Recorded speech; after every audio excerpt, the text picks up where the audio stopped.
অনেক বড় একটি গাছ। এটা হচ্ছে সবেদা গাছ। গাছটা ছোট, তারপরও অনেক ডালপালা ছড়াই গেছে। ফল হয়েছে এবং ফুলও আছে বর্তমানে, এই যে ফুল দেখা যায়,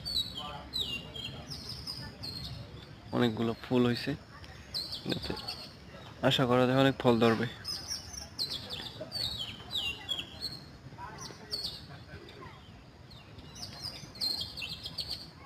এই যে একটা ফল, উপরে অনেকগুলো ফল আছে।